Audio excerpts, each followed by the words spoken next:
Hi there, my name's Jessie. I currently run the data team at Descript and was previously at Meta, Flipboard, and Google.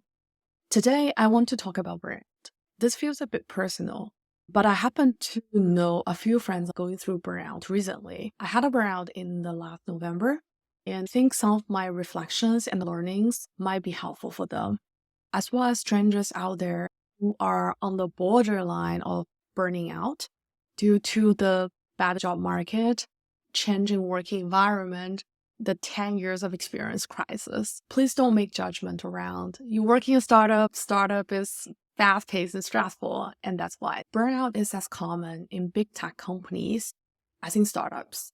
In hindsight, when I had burnout for the first time, I didn't even recognize that it was a burnout. I worked really hard, I felt fulfilled and happy.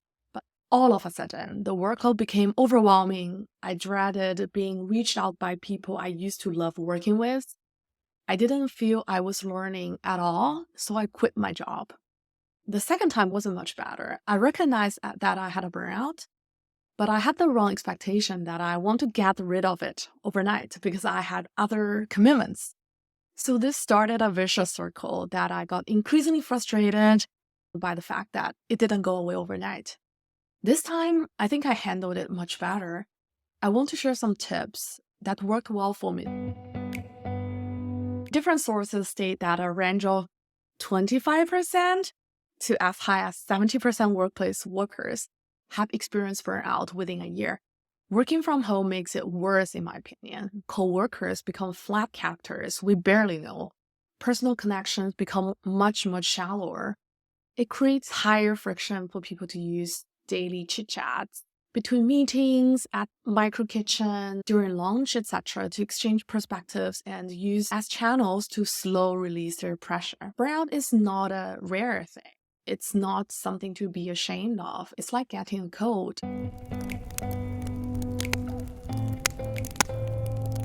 What made me suspect I'm close to a burnout this time?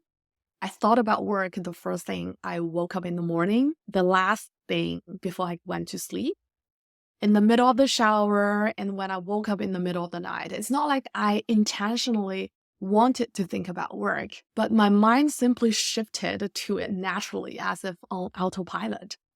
I felt exhausted. One day, I stumbled upon a video around signs of burnout, which includes 3 key symptoms. The first one is mental and physical exhaustion, including unexplained physical discomfort. I had discomfort over my arms, over my legs, over my back, everywhere. The second one is questioning the meaning of work. And the third one is dehumanization. That is, you no longer see coworkers as relatable human beings and no longer assume good intent and empathize with them. The former two apply to me, but they also feel very cliched because there could be a lot of other alternative explanations for them. But dehumanization really struck me. I noticed myself being increasingly irritable and impatient with my coworkers and more easily took other people's comments and questions and pushbacks personally. I caught my burnout in its infancy and wanted to proactively address it. When it's too late, one could lose the incentive and confidence to address them head-on and require more intense remedies, such as taking a medical leave or quitting what I did was my first job.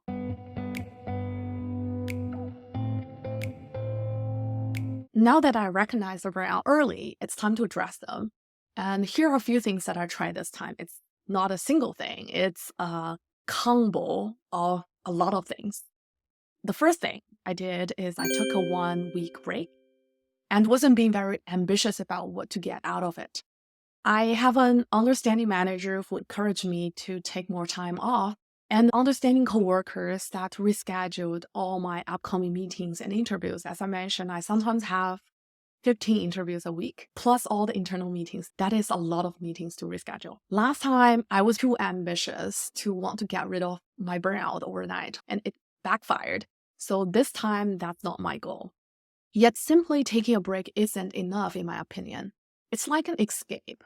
As long as ways of thinking and approaching things stay the same, all the dread would come back when you go back to work sooner or later.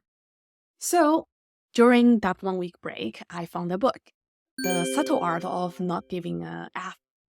There's a very powerful phrase in the book, which is, for any struggle, is it F-worthy? Is it something that you would pick to go through to achieve the core values, the goals, the visions that matter to you? The concept isn't anything new, but I think its course expression really struck me. I practiced this question for every single thing that lingered on my mind and come to terms with the decision to not worry about a lot of them. And then I did something additional to strengthen the mental boundary. I resumed the routine to watch a movie and sip my Japanese sake every Saturday night, whether someone like my husband joined me or not. I started drumming for 30 minutes every evening and working towards a piece I really like for many years. When drumming, I get into flow state very easily and become hyper-focused on a completely different challenge that engages my mind. And lastly, I tried something new. In The Subtle Art of Not Giving an F book, it says that many people expected that one would need a very high level of motivation to start doing something and assume it's a one-directional motion. But the reality is, it's more like a flywheel. So when one starts doing something that would inspire, which would increase one's motivation to do more. In other words, don't overthink, just do it.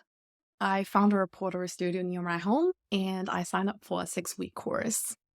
I made a bunch of random stuff.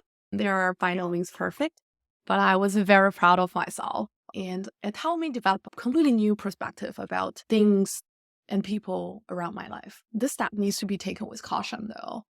If there are just so many things you try to do and you're being way too ambitious, then these things all contribute to your burnout, which is what we are solving for in the first place.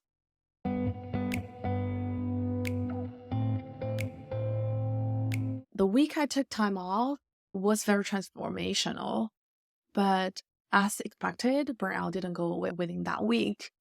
So for the next few weeks, what I did is I kept my routines and started to have more mind space for little brilliant things in my life. Over time, I read and watched a lot of good books and movies and listened to podcasts that inspired me immensely. They more or less say the same thing, which is if you want something, all the universe will conspire in helping you to achieve it. They are The Alchemist by Paulo Coelho. How to pronounce it?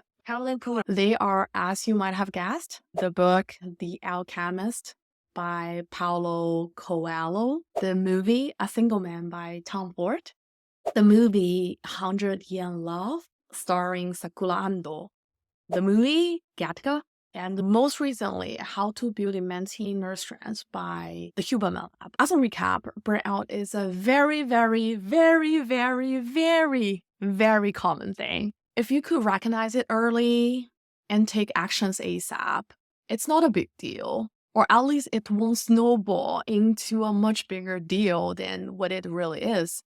My solutions won't work for everyone, but hopefully you'd find some inspiration from this and some of the things I tried might be helpful to you too.